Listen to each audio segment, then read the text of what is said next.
Why avoidants secretly fixate on this type of partner? Let's talk about something that almost no one sees coming in relationships. Why the most emotionally avoidant people, the ones who pull away, go silent, or seem terrified of closeness, can often become secretly obsessed with a very specific type of partner. Not just attracted, fixated. And it's not who you'd expect. It's not the one who chases them. Not the one who gives endlessly hoping to be chosen. It's the one who shows self-respect.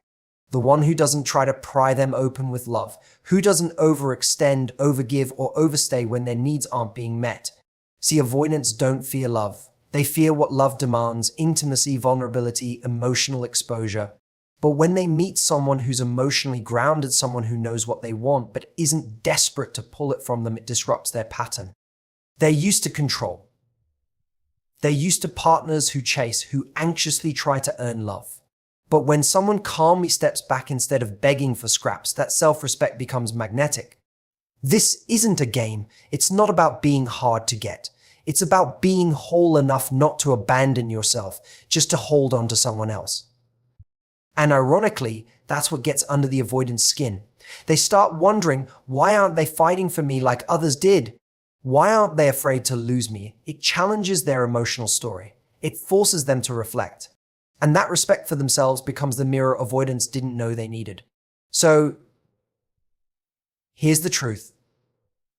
Avoidants often become obsessed with the partner who doesn't need them, but is willing to choose them if they show up right. And that's the kind of partner who wins, not by chasing, but by standing firm in their value. When we think about someone who's emotionally avoidant, we often assume they just don't want love. But the reality is more nuanced. Avoidants aren't afraid of love itself, they're afraid of what love demands. Love, real love, requires vulnerability. It asks us to open up, to be seen, to allow someone to step into the parts of ourselves we're not always comfortable sharing. And for an avoidant, that level of emotional exposure feels unsafe, even suffocating. It's not that they don't feel deeply. In fact, many avoidant people feel intensely. But that intensity often sits buried beneath layers of self-protection. Somewhere along the way, whether through past relationships, childhood dynamics, or personal emotional experiences, they internalize the messages. That letting someone in means eventually losing control, being overwhelmed, or getting hurt. So, they create distance. Not because they're indifferent, but because it's how they maintain a sense of emotional safety. When a connection begins to grow and deepen, it triggers this internal alarm system. Suddenly, the comfort of solitude feels safer than the vulnerability of connection. Instead of leaning in, they pull away. Instead of opening up, they shut down. And to someone on the receiving end, this behavior often looks cold or detached. But behind that emotional distance is often fear of being truly seen, of being dependent on someone, or of being emotionally exposed in a way that feels irreversible. Avoidants often crave connection on some level. They can be drawn to intimacy, even fantasize about closeness, but when it's actually on the table, they panic. It's not the love that scares them, it's the consequences they associate with loving someone fully. They fear losing themselves in the process, or worse, being rejected when they've let their guard down. This fear shapes how they engage in relationships. It's why they might connect intensely at first, and then suddenly seem to pull back when things get real. The deeper the connection feels, the more their internal defenses activate. And they may not even be fully conscious of why it's happening. It can show up as irritation, feeling off, needing space, or doubting the relationship altogether. So when we say avoidants fear vulnerability, we're talking about something central to human connection. Vulnerability is where trust, intimacy, and real love are built. But to someone who associates vulnerability with danger, it feels like a high-stakes gamble. And so they avoid not love itself, but what love ultimately requires: to be open, to be seen, and to risk being hurt. Avoidant individuals are not drawn to partners who chase them or try to prove their worth. In fact, the more someone overextends to earn their love, the more uncomfortable and distant the avoidant becomes.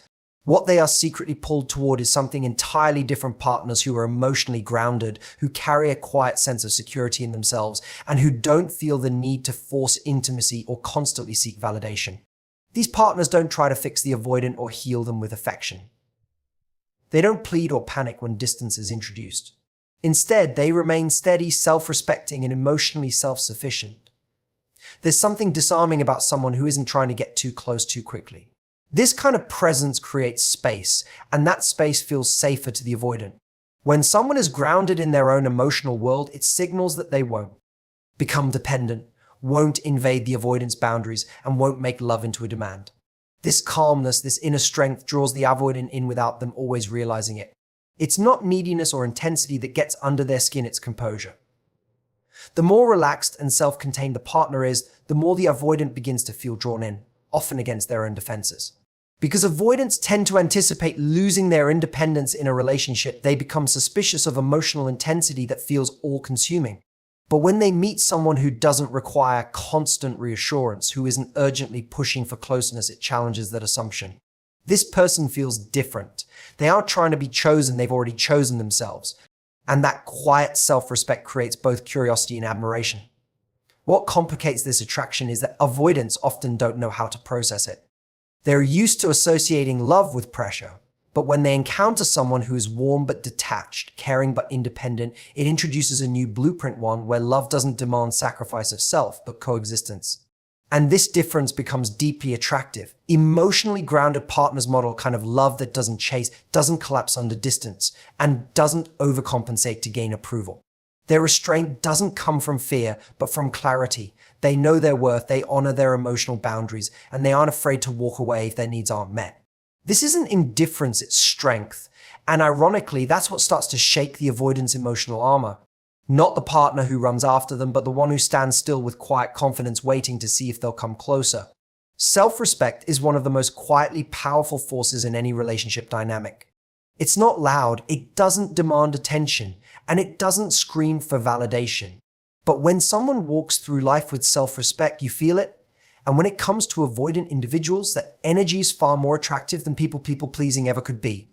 The truth is, trying to win someone over through constant giving over accommodation or sacrificing your own needs might look like love on the surface, but to an avoidant, it often feels overwhelming or even repelling. People-pleasing creates an imbalance. It tells the avoidant person, your comfort matters more than mine, or I will bend who I am just to stay close to you. And that sends a subtle but clear message: this person needs me too much. For someone who already fears being engulfed or losing their autonomy, that neediness feels dangerous. It threatens their sense of freedom, their control, and their emotional space. So instead of leaning in, they lean out. But when someone shows up with self-respect, when they have standards, when they communicate their needs clearly and are willing to walk away if those needs are consistently unmet, it commands a different kind of attention. That kind of person doesn't try to manage the avoidance emotions, doesn't abandon themselves to make the connection work, and doesn't play games to spark interest. They just know who they are, and they aren't afraid to act in alignment with that. This grounded energy creates a sense of safety and admiration. It says, I'm here because I want to be, not because I have to be. I don't need to be rescued, and I don't need to rescue you. And for the avoidant, who is often used to dynamics where one person is emotionally or one-pested, this is disarming. It's rare. It breaks the cycle. The more someone gives away their boundaries to keep the connection, the less respect they tend to command. But someone who honors their own needs actually creates space for mutual respect to grow. That inner strength is not only attractive, it's stabilizing. It tells the avoidant, consciously or unconsciously, this person won't lose themselves in me. And that's what makes them want to stay close. In this way, self-respect becomes magnetic. It shifts the energy of the dynamic from chasing to choosing. And when someone stops trying to earn love, they often become the very person an avoidant finds hardest to forget. Avoidant individuals are often caught in a pattern they don't even fully recognize. They're used to being the one in control of emotional closeness, deciding when to lean in, when to pull back, and when to completely disconnect. In most of their relational history, they found themselves with partners who chase. Partners who interpret emotional withdrawal as a signal to try harder, to give more, to prove they're worth staying for.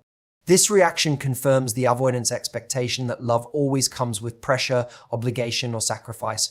So they keep retreating, knowing on some level that the other person will likely follow. But then something unusual happens. They meet someone who doesn't chase, someone who allows the space they request, who doesn't interpret silence or distance as a threat, but instead uses that moment to stand still and observe. This calm detachment is not aggressive. It's not a punishment. It's not emotional warfare. It's just a person holding onto their own center. And to the avoidant, this is confusing, sometimes even unsettling, because it breaks the script they've come to expect. The avoidant person is used to a dynamic that feels predictable. Pull away, watch the other person reach. But when that doesn't happen, when the other person holds their boundary without drama or despair, it disrupts the entire rhythm. That quiet strength suddenly becomes impossible to ignore. It raises questions in the avoidant's mind. Why aren't they chasing me? Why do they seem okay without me? Why are they not trying harder to win me back? And in that gap, intrigue is born. This is not about playing games. It's about what happens when someone refuses to abandon their emotional well-being just to keep a connection alive. That neutrality, that unwillingness to beg for closeness creates a new experience for the avoidant, one where they aren't being asked to perform, to be more open than they're ready to be, or to give more than they're emotionally equipped to offer. Over time, this dynamic can create something powerful. The avoidant may begin to feel a kind of respect they haven't often felt before toward the one person who didn't rush in to fill the silence, who didn't flinch at their distance, who didn't interpret emotional space as a cue to work harder, love louder, or compromise more. That calm detachment starts to feel safe rather than threatening. And in a paradoxical way, it often brings the avoidant closer voluntarily because they finally feel they have room to breathe without losing the connection entirely. There is a distinct emotional shift that happens when an avoidant person meets someone who doesn't need them but is willing to choose them. It's subtle, but powerful. Most people in relationships unconsciously send a message that says, I need you to feel complete, or I need your love to feel worthy. That energy, no matter how softly expressed, creates pressure. And for the avoidant person, pressure is the very thing that triggers their instinct to withdraw. The minute they feel like they're being depended on to regulate someone else's emotional world, they retreat not because they don't care, but because they feel emotionally overwhelmed and unsafe. But when someone comes along who isn't driven by need, someone who is whole, grounded, and emotionally fulfilled with, or without a relationship, it interrupts the avoidant's usual experience. This person doesn't overextend. They aren't anxiously trying to win affection or create closeness through effort. Instead, they bring a quiet clarity. I'm choosing you because I value you, not because I'm incomplete without you. That distinction matters more than people realize. A partner who doesn't need the avoidant creates a sense of emotional freedom. There's no unspoken demand to perform. No expectation that love needs to be constantly proven or reassured. The avoidant feels space to show up voluntarily, not reactively. This space changes the dynamic from pressure-based to choice-based, and when that shift happens, something remarkable unfolds. The avoidant begins to re-examine their own narrative. They've often believed that love inevitably leads to self-loss, or that intimacy means having to surrender their independence. But now they're in front of someone who isn't trying to absorb them, fix them, or chase them. And it makes them pause. They start asking questions they've never asked before. Why do I feel drawn to this person? Why don't I feel the same pressure to escape? Why does their independence make me want to be closer? This emotional curiosity is a quiet internal turning point. The avoidant begins to realize that they can be in a relationship without losing themselves, and that true connection isn't about neediness, but mutual choice. The partner who doesn't need them, but still wants them, becomes the exception to the rule. That exception sticks with them. It forces them to rethink their defenses, because when someone is fully capable of walking away but still chooses to stay, that love feels less like a trap and more like a freedom they didn't know they were allowed to have. Emotional independence is one of the most magnetic qualities a partner can bring to a relationship, especially when it comes to attracting someone with avoidant tendencies. Avoidants are wired to protect their emotional autonomy fiercely. They fear losing themselves in a relationship, so they're constantly on guard against being overwhelmed or controlled.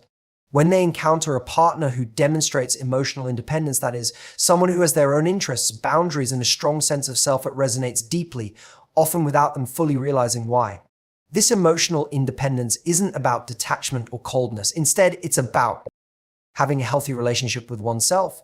It means not relying on the other person to fill emotional voids or validate self-worth. It means being able to stand on one's own 2 feet and enjoy life fully, whether or not a partner is present. This kind of self-sufficiency communicates security and stability, which paradoxically becomes very attractive to the avoidant.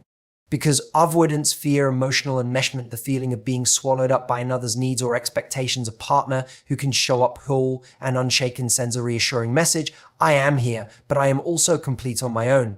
This dynamic creates an unspoken permission for the avoidant to drop some of their walls without feeling pressured. It reduces the anxiety around intimacy because there's no fear of losing control or being engulfed. Over time, emotional independence in a partner can prompt the avoidant to rethink their patterns. Seeing someone who respects themselves and holds space for their own feelings encourages the avoidant to start doing the same. It models a different way of relating, one where boundaries and closeness coexist. This can inspire avoidants to explore vulnerability at their own pace, knowing they're not obligated to lose themselves in the process. What's more, emotional independence shifts the energy of the relationship from one of need and desperation to one of choice and respect. Instead of being caught in cycles of chasing and retreating, both partners can engage from a place of strength and balance. The avoidant doesn't feel trapped, and the partner doesn't feel depleted. This balance often lays the groundwork for healthier, more sustainable intimacy.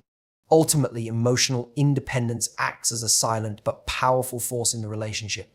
It creates a magnetic pull because it challenges avoidance fears in the gentlest way possible.